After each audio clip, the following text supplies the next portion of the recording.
Don't know everybody, so I started for another video. This is where I speak about my life as a dialysis patient.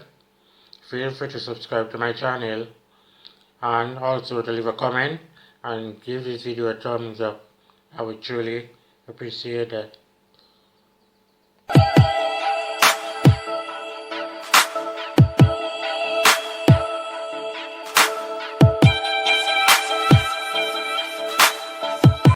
Okay, so as you can see from the title, I'm going to share with you how I got diagnosed with end-stage disease. So it was back in 2012. My family kind of realized something was wrong with me because they were like asking me over and over to go to a doctor and check myself. But inside I don't like hospital and I don't like doctors. I never wanted to go to a doctor or to a hospital. So I'd always tell them I okay, I have no problem and I'm going to hospital. But I really did not know that all that was going on with me. So anyways, my sister was visiting from New Jersey. She was on holidays. And she kind of like really talked to me and told me, I really think you need to go to your hospital and check yourself, because whatever. So okay, I decided, okay, yeah, I go in. So I went to a private doctor, a Dr. Fadipe. She was with me at the time that day. So he gave me a full body checkup and he asked me questions and all that. Then he prepared some forms so I could go to La Falaise to do blood tests. Then I did the blood test the Tuesday. On the Thursday, I had to go back to Dr. Fadipe to review the blood test and to see what was what.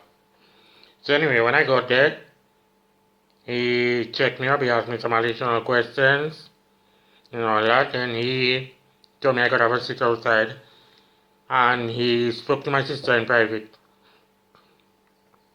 That day my sister and my mother was there with me. So now when they came out of the office, their face was looking kind of different, like they were worried or they were afraid or scared or something like that. So I did not ask anything. They told me that we had to go to the hospital. It was kind of an emergency. It was very urgent and we had to go now. I couldn't say no. Got to the hospital, we went to email ward, that's a male medical ward, to look for Dr. Elvin Kertais, who Dr. Fadipe asked us to go to. So when we got there, she told us we cannot come to us straight. We have to go to casualty. Asked me a whole bunch of questions. I had to explain to them how I was really feeling. So how I was really feeling is, I used to feel kind of weak. Like, sometimes I'll be walking on my leg when I'm at work. Like, I'll be energetic, I'll feel like my normal self. And then I'll just start feeling a little weak and I'll have to go and sit down for a while. Then I'll get back myself and continue working like normal. So I thought it was just like a normal thing. Also, I used to throw up a lot. I used to like eat breakfast and throw up. And then I eat a little something again and I would feel okay. Something is happening with lunch, something is happening with dinner. I guess what really got my mother and sister scared. So I get like that wasn't normal. So they really thought like, yeah, no questions asked, you went to the doctor and that was it. So anyway, they sent me to the hospital. When I went to casualty, I explained to them everything. I also had like on my elbows and knees, I was getting like a lot of pimples, buttons. And I used to sweat like during the night while I sleeping. I used to get like a cold sweat, like I would wake up and my whole body wet. And I also used to get muscle cramps. In Dominica, where sometimes they pull muscle, like in my arms, in my legs, in my stomach. Yeah.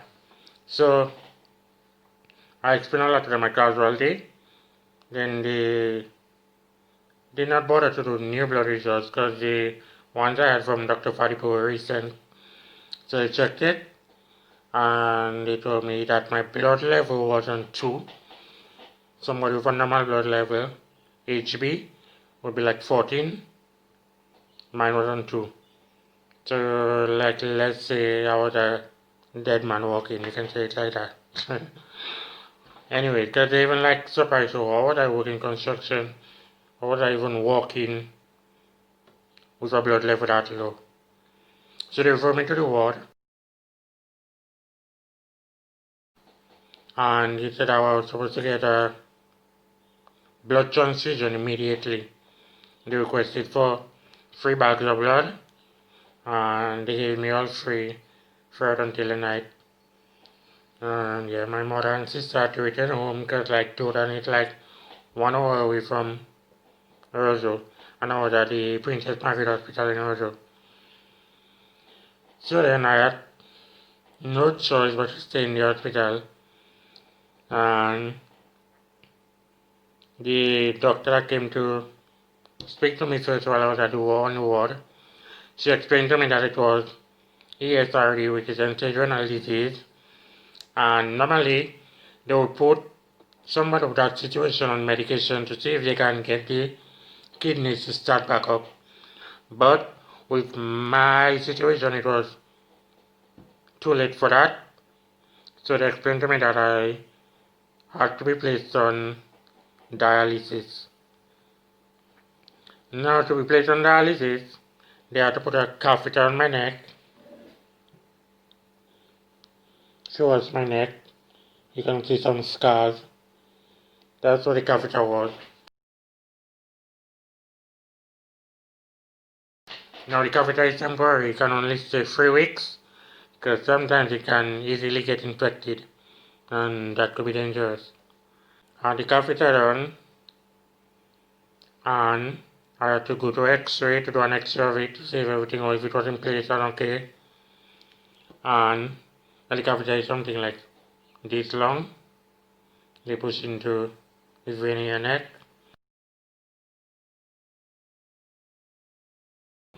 So they can use it to like clean out your blood. The dialysis is mainly cleaning out of your blood. So that's pretty much it for now.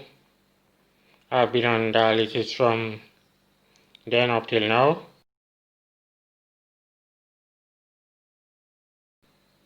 I'm going strong still. So now my motivational quote for today, it's kind of better to check yourself than to wreck yourself. It's like, it's better to now and then go to a doctor. It can be every 6 months, every 3 months. Take a visit to a doctor or a nurse or a health personnel and check yourself to make sure that everything is okay for you. Because it is better to know that you're okay than you don't want something bad end up happening to you. Yeah. So I don't know, thank you again everybody for watching my videos. Make sure to check out my first video if you haven't. I'll put a link in the description below. And you can also look out for my future videos. Once more, thank you and best of yourself everybody.